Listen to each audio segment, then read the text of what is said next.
So ఇప్పుడు by election లో రేవంత్ రెడ్డి ప్రచారం చేస్తారా చేయరా ఇట్లా ఉన్న నేపథ్యంలో రేవంత్ ప్రచారం చేయడమే కాకుండా చాలా పెద్ద ఎత్తున టైం ఇచ్చారు.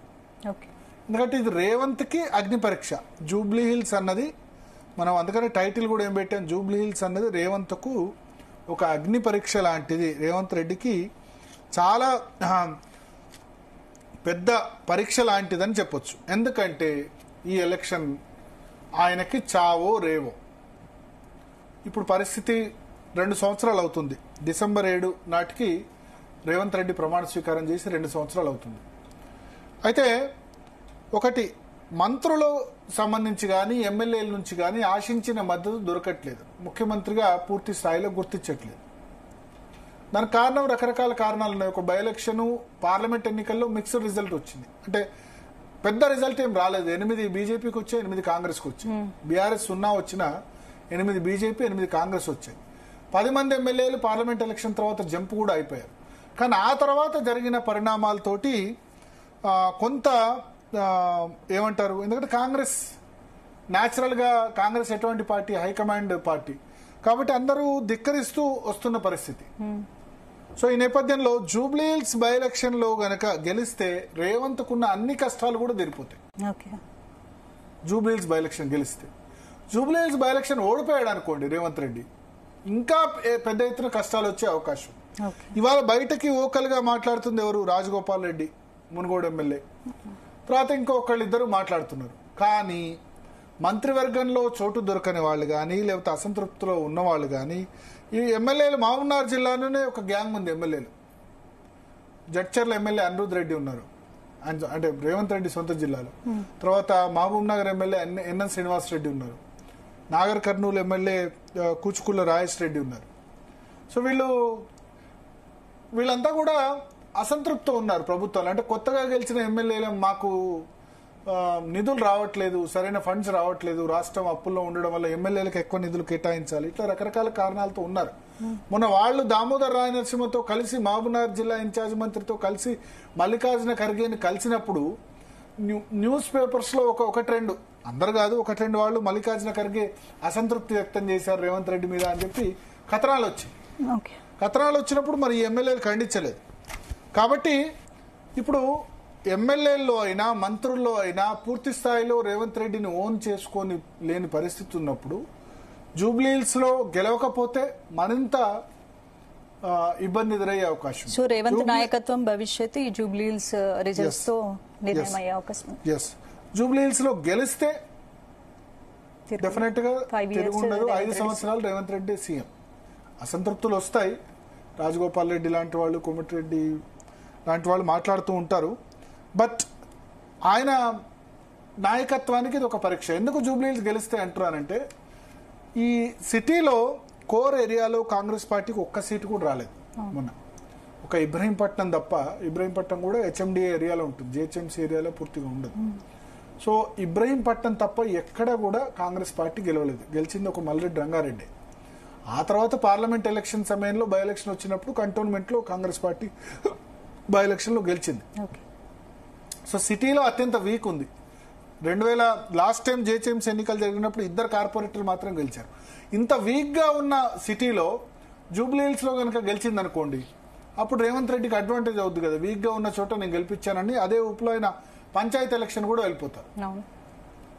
సో అందుకనే సర్వశక్తులు ఒడ్డుతున్నారు. ఇప్పుడు కొద్దిసేపటి క్రితం వరకు చూసాం మనం, యూసఫ్ గూడలో సినీ పరిశ్రమకు సంబంధించిన కార్మికులంతా కూడా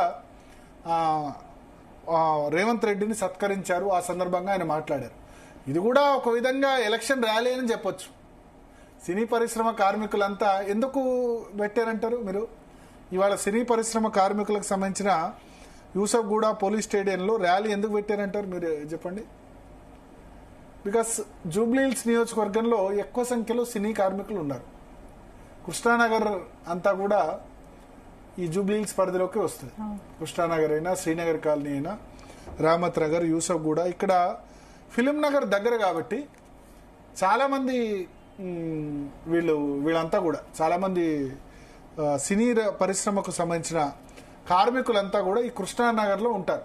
సినీ పరిశ్రమకు సంబంధించిన చాలా మంది కార్మికులు సినీ ఇండస్ట్రీలో పనిచేసే వాళ్ళు ఓట్లు దాదాపు 25,000 నుంచి 30,000 వరకు ఉన్నాయని చెప్తున్నారు. ఓకే.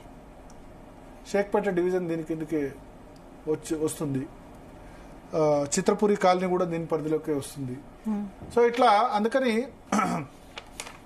ఈ యూసఫ్ గూడ, రామత్ నగర్, షేక్పేట ఈ ప్రాంతంలో ఫిలిం నగర్కి దగ్గర కాబట్టి చాలా పెద్ద ఎత్తున ఈ సినిమా పరిశ్రమ సంబంధించిన కార్మికుల ఓట్లు ఉన్నాయి. కార్మికుల ఓట్లు, పెద్దవాళ్ళు కాదు. పెద్దవాళ్ళ ఓట్లు ఎంత తక్కువ కార్మికుల ఓట్లు 20 నుంచి 25,000 ఉంటాయి. అందుకనే ఇవాళ ఆయన పెద్ద ర్యాలీ యూసఫ్ గూడలో పెట్టి ఏమనం చేశారు, ఇక్కడ నుంచి సినిమా పరిశ్రమకు సంబంధించి టికెట్ రేట్లు పెంచాలంటే 20% కార్మికులకు అందులో వాటా ఇవ్వాలి, ఆ కండిషన్ పెడతామని చెప్పారు. సో ఇది ఎందుకు, దేనిలో ప్రయత్నం, ఈ కార్మికుల ఓట్లు రావాలంటే ఏదో విధంగా అట్రాక్ట్ చేయాలి. అట్లాగే మొన్న సినీ పరిశ్రమలో జరిగిన సమ్మె జరిగింది కదా, కార్మిక సంఘాలు ఇచ్చిన సమ్మెను కూడా రేవంత్ రెడ్డి తానే ఆయన చొరవతో ఆ సమ్మె భగ్నమైంది. ఆ సమ్మె దాన్ని ఆపేయడం జరిగింది. నిర్మాతల మండలి కూడా కొంత హైక్, అంటే ఈ ఏదైతే సినీ పరిశ్రమ సినీ కార్మికులకు ఇస్తున్న వేతనాల్ని పెంచడంలో కూడా కొంత రేవంత్ రెడ్డి కీలక పాత్ర పోషించారు. సో ఆయన దీన్ని ముందుగానే గ్రహించారు. జూబ్లీహిల్స్ లో ఎలక్షన్ వస్తుంది కాబట్టి సినీ పరిశ్రమ కార్మికులు డెఫినెట్ గా వాళ్ళు కీ రోల్ పోషిస్తారని, అందుకని వాళ్ళ సభ కూడా నిర్వహించారు. దీంతో పాటు మళ్ళీ 31st, 1st, 4th, 8th, 9th ఇన్ని రోజుల పాటు దాదాపు 5 రోజుల పాటు క్యాంపెయిన్ చేయనున్నారు. 4 రోజులేమో ఒక్కో డివిజన్కి ఒక్కో చోట ఇచ్చేశారు ఆయన షెడ్యూల్ రేవంత్ రెడ్డి. ఇంకా ఒక 2 రోజులు మోటార్ సైకిల్ ర్యాలీస్ కూడా కండక్ట్ చేయబోతున్నారు. లాస్ట్ చివరి రోజులు 8th, 9th, 11th రోజు ఎలక్షన్ కదా, 8వ తేదీ 9వ తేదీ మోటార్ సైకిల్ ర్యాలీస్ కూడా రేవంత్ రెడ్డి చేయబోతున్నారు. అంటే స్వయంగా ఆయన మోటార్ సైకిల్ నడుపుకుంటూ జూబ్లీహిల్స్ లో క్యాంపెయిన్ చేస్తారు. సో ఒక సీఎం 5 రోజుల పాటు ఒకే చోట అంటే జూబ్లీహిల్స్ లాంటి నియోజకవర్గంలో ఇవ్వడాన్ని బట్టి చూస్తే ఎంత హై ప్రియారిటీ రేవంత్ రెడ్డి దీనికి ఇస్తున్నారు. అనుక్షణం ఇక్కడ 80% గెలవాలి. గెలిస్తే పార్టీ పరంగా ఇబ్బందులు ఎదురుపోతాయి. ప్రభుత్వం మీద ఎటువంటి వ్యతిరేకత లేదు. ఇదంతా కూడా బీఆర్ఎస్ సృష్టి లేదా బీజేపీ సృష్టి అని చెప్పొచ్చు. సిటీలో కాంగ్రెస్ పార్టీ వీక్ ఉన్నదాన్ని నేను మళ్ళీ పునరుజ్జీవింపజేశాను అని చెప్పడానికి ఆస్కారం ఉంటుంది. ఇవన్నీ ఫ్యాక్టర్స్ ఉంటాయి కదా. 2009లో ఒకసారి మాత్రమే గెలిచింది జూబ్లీహిల్స్ కాంగ్రెస్ పార్టీ. 14లో గెలవలేదు, 18లో గెలవలేదు, 23లో గెలవలేదు. అంటే జూబ్లీహిల్స్ నియోజకవర్గమే 2009లో ఏర్పడ్డది. అంతకుముందు ఖైరతాబాద్ 4 ముక్కలైంది. ఖైరతాబాద్ పీజేఆర్ ఉండే, ఖైరతాబాద్లో భాగంగానే జూబ్లీహిల్స్ ఉండేది. ఆ ఖైరతాబాద్, షేర్లింగపల్లి, కూకట్పల్లి, జూబ్లీహిల్స్ 4 నియోజకవర్గాలు అయిపోయింది కదా. సో 4 ముక్కలైంది కాబట్టి ఇప్పుడు దానిలోంచి జూబ్లీహిల్స్ నియోజకవర్గం ఏర్పడ్డ తొలిసారి మాత్రమే పీజేఆర్ కుమారుడు విష్ణువర్ధన్ రెడ్డి గెలిచారు. దాని తర్వాత మళ్ళీ కాంగ్రెస్ పార్టీ గెలవలేదు. సో కాంగ్రెస్ పార్టీ కూడా వీకే. ఇక్కడ ఉన్న కార్పొరేటర్లో జిహెచ్ఎంసీ ఎలక్షన్ జరిగినప్పుడు ఎవరు గెలవలేదు. తర్వాత వాళ్ళు జాయిన్ అయ్యారు. డిప్యూటీ మేయర్, అంతకుముందు డిప్యూటీ మేయర్గా పనిచేసిన బాబా ఫసీయుద్దీన్ కానీ తర్వాత సిఎన్ రెడ్డి కార్పొరేటర్ కానీ వీళ్ళు టీఆర్ఎస్ నుంచి గెలిచారు. తర్వాత కాంగ్రెస్ పార్టీలోకి వెళ్ళారు. ఒక కార్పొరేటర్ కూడా లేడు. నిజానికి ఇది ట్రెడిషనల్ స్ట్రాంగ్ కాన్స్టిట్యున్సీ కాంగ్రెస్ పార్టీకి ఏమాత్రం కాదు.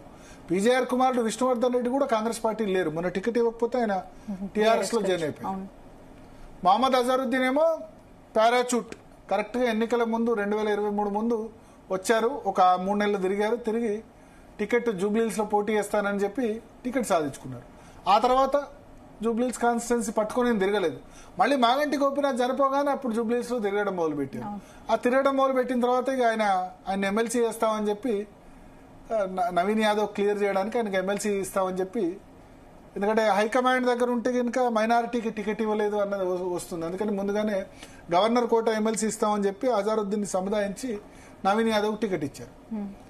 సో పార్టీ వీక్ గా ఉన్న పరిస్థితి, ఇంత వీక్ గా ఉన్న చోట కూడా రేవంత్ రెడ్డి గనక గెలిపించగలిగితే, జూబ్లీహిల్స్ లో గెలిపించగలిగితే అది రేవంత్ రెడ్డికి వ్యక్తిగతంగా మైలేజ్ వచ్చే అవకాశం ఉంది. ఆయన ముఖ్యమంత్రి సారథ్యానికి థమ్స్అప్ ఇచ్చినట్టు అవుతుంది.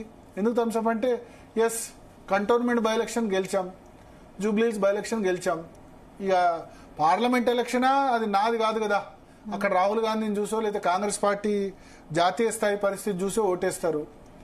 8 గెలిచాం కదా అవుట్ ఆఫ్ 17. కర్ణాటకలో 26కు 19 ఓడిపోయింది, 7 మాత్రమే వచ్చాయి. సార్ 9 మాత్రమే కర్ణాటకలో వచ్చాయి, మిగతా 19 బీజేపీ గెలిచింది.